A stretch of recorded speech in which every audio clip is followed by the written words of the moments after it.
Përshëndetje të dashur teleshikues, po japim lajmet në televizionin 4+. Vendosen rampa për personat me aftësi të kufizuar dhe jo vetëm në rrugët e qytetit. Kjo u garanton dhe u lejon njerëzve me karrige me rrota, me paterica ose me karroca për fëmijë të lëvizin lehtësisht dhe pa pengesa. Bashkia e Lushnjës gjithmonë ka investuar në rrugët e qytetit, por kishte lënë pas dore vendosjen e rampave. Personat me aftësi të kufizuar në kamerën tonë disa herë janë ankuar që pushteti vendor ishte indiferent ndaj kërkesave të tyre dhe nuk ishin vëmendjen e bashkisë për të krijuar lehtësira në lëvizjen komode të kësaj kategorie të shoqërisë. Prej disa ditësh, ndërmarrja e pasurive publike pranë bashkisë po bën ndërhyrje tek rrugët ku janë pozicionuar vijat e bardha për kalimin e kalimtarëve, duke vendosur rampa për kalimin e sigurt të personave me aftësi të kufizuar, që ndeshin vështirësi dhe kufizim të aktiviteteve ditore dhe jo vetëm. Kjo zgjidhje është e një rëndësie jetike pasi u garanton dhe u lejon njerëzve me karrige me rrota, me paterica ose me karroca për fëmijë të lëvizin në mënyrë autonome dhe pa pengesa. Përveç kësaj, ato janë një masë e rëndësishme sigurie për të parandaluar aksidentet pasi parandalojnë rënjen dhe lëndimet. Gjatë xhirimeve të punimeve për vendosjen e rampave me kamerën tonë, vu më re që vijat e bardha te kryqëzimi i Madh Y-it mungonin. Pas riparimit të rrugës, nuk janë vendosur vijat e bardha të cilat në mungesë të semaforëve në qytet janë shumë të rëndësishme për kalimin e sigurt të këmbësorëve. Konkursi poetik Ngjyra në vargje me 71 poezi të poetëve lushnjar u zhvillua sot. Çmimin e parë fitoi poezia Mes tokës dhe diellit të autores Edlira Gorrea.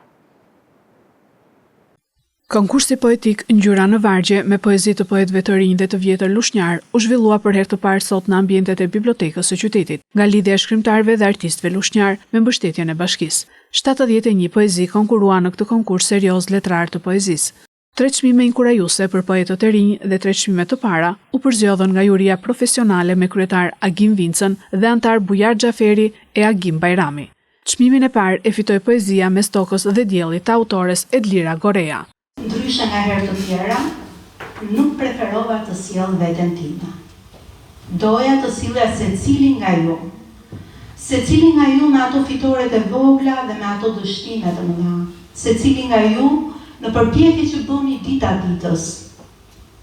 Ju kam në vargje. Dhe ky është përjetësimi më i bukur që unë mund t'i bëj secilit nga ju. Të gjithë ne jemi një. Kryetarja e bashkisë e pranishme në këtë event përshëndeti dhe inkurajoi poetët lushnjar. Kur Emineja më prezantoi disa muaj më parë projektin, patjetër që e mirëprita me shumë kënaqësi, sepse nuk ka më mirë se sa të promovosh talentet e reja krijuese dhe ku më mirë mund ndodhte se sa në Lushnjë ku profesor Agimi i bëri një përshkrim shumë të bukur se sa me fat jemi ne në Lushnjë që jemi të begat në të gjitha fushat. Unë doja t'i uroja shumë suksese të gjithë të rinjve që u bën pjesë e këtij aktiviteti. Lushnja është një qytet me tradita kulturore, historike dhe letrare. Këtë e pasqyroi më së miri pjesëmarrja e poetëve të rinj dhe të vjetër në këtë mesditë letrare, u shpreh poeti i njohur Agim Vinca. Lushnja është një qytet me traditë letrare, kulturore dhe historike. Lushnja është qyteti i Kongresit Lushnjës. Lushnja ka dhënë artistë dhe shkrimtarë të mëdhenj, prej Vaçe Zelës e Margarita Xhepës deri te Vaç Koreshi, Fazli Haliti dhe një plejade të krijuesish. Tani këtu pati talente të reja që i bëjnë hapat e parë, disa në poezi, disa kanë pak më shumë përvojë. Sigurisht arti është punë e vështirë dhe përpjekjet për të rritur cilësinë artistike do duhet vazhdojnë. Kryetari i lidhjes së shkrimtarëve dhe artistëve tregoi që ky event letrar do të kthehet në traditën e muajit maj në Lushnjë. Ne vim faktikisht me një frymë ndryshe, duke i dhënë jetë dhe duke parë poetët e rinj si një shtysë e madhe për Lushnjën.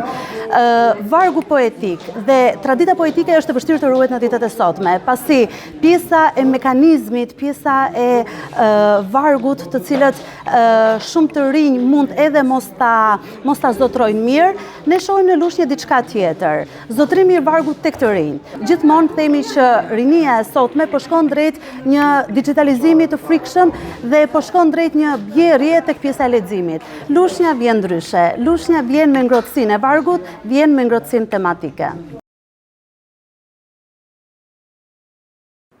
Rihapet tuneli Llogaras pa pagesë deri në 15 shtator. Zëvendës kryeministra Balluku sqaroi se mjetet e tonazhit të rënd nuk do të kalojnë në tunel. Tuneli Llogaras u hap sot në orën 9 pa pagesë deri më datën 15 shtator për automjetet që udhëtojnë drejt Dërmiut dhe më në jug të Shqipërisë. Me një gjatësi prej 5.9 kilometrash, ky tunel shkurton ndjeshëm kohën e udhëtimit drejt Bregdetit të Jugut. Distanca nga Dukati në Palas, që deri dje bëhej për 45-30 minuta, tani do të përshkohet nga qytetarët në vetëm 7 minuta. Tuneli Llogaras përbëhet nga 2 tunele, tuneli kryesor dhe ai i emergjencës. Si tuneli kryesor, ashtu dhe ai i emergjencës kanë 11 tunele lidhëse me njëri tjetrin në gjithë gjatësinë e tyre. Tuneli Llogaras ka një shpejtësi rreth 80 km/h. Ai kishte qenë i mbyllur për 7 muaj për shkak të punimeve në tunelin e emergjencës. Qytetarë të shumtë dhe automjete ishin mbledhur që në orët e para të mëngjesit për të kaluar për herë të parë nëpërmjet tunelit. Zëvendës kryeministra Belinda Balluku njoftoi dje hapjen e tij vetëm për automjetet, jo për mjetet e tonazhit të rënd. Përshëndetje nga tuneli Llogaras. Nesër shtunë, në orën 9, datë 24 maj, tuneli do të jetë i aksesueshëm për të gjitha automjetet, për trafikun që vjen dhe shkon në jug të vendit, përveç automjeteve të tonazhit të rënd. Tuneli do të jetë pa pagesë deri në 15 shtator, në mbështetje të plotë të industrisë së turizmit, e cila tashmë ka filluar të konsolidohet. Kjo tregohet qartë edhe nga numri i gjithë njësive të reja të hotelerisë që po hapen në jug të Shqipërisë. Kështu që duke filluar nga nesër, faciliteti i kalirimit në tunel do të jetë i disponueshëm për të gjitha automjetet.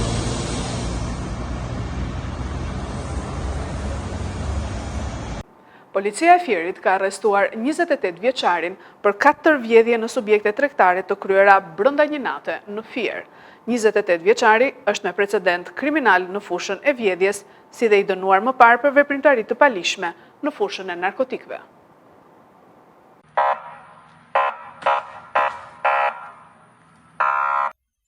Operacioni policor i koduar For arreston 28 vjeçarin për 4 vjedhje në subjekte tregtare të kryera brenda një nate në Fier.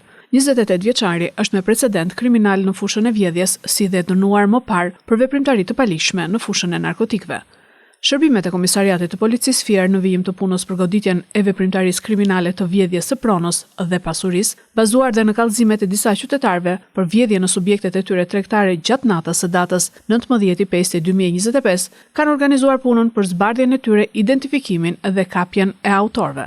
Si rezultat e një pune profesionale hetimore të kryer pas provave të siguruara dhe kqyrjes së kamerave të sigurisë, u finalizua operacioni policor i koduar For, si rezultati të cilit u arrestua shtetasi YD 28 vjeç banues në Radostin. Nga veprimet hetimore dyshohet se ky shtetas më datë 19/5/2025 ka vjedhur me thyerje në 4 subjekte tregtare në qytetin e Fierit, shumë aparash dhe 2 aparate celular. Vijojnë hetimet për zbardhjen e vjedhjeve të tjera që mund të jenë kryer nga ky shtetas. Materialet procedurale ju referuan prokurorisë pranë gjykatës së shkallës së parë të jurisdiksionit të përgjithshëm Fier për veprime të mëtejshme. Kosova bëhet gati për të pritur të burgosurit nga Danimarka, të cilët do vinë në burgun e qytetit të Gjilanit në prillin e vitit 2027.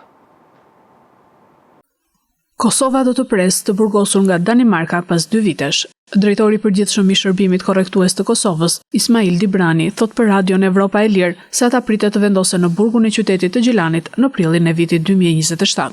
Ky transferim është pjesë e një marrëveshje 10 vjeçare mes Kosovës dhe Danimarkës, e cila parashesh shfrytëzimin e institucionit korrektues në Gjilan për dërgimin e 300 të burgosurve nga shteti danez. Në këmbim, Kosova do të përfitojë mbi 200 milion euro. Kuvendi i Kosovës e ratifikoi marrëveshjen më 23 maj 2024, 2 vjet pasi ajo ishte nënshkruar.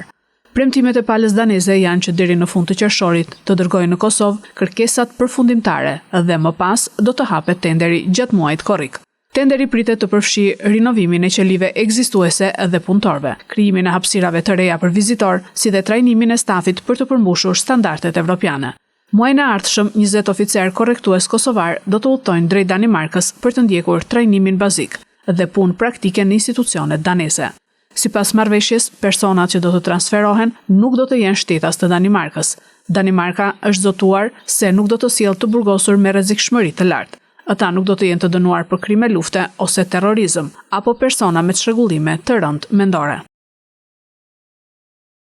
Këto ishin lajmet tona për sot. Lajmet i gjeni dhe në internet në website-in 4plusmedia.tv. Bashk, mirupafshim. Fundjavë të këndshme.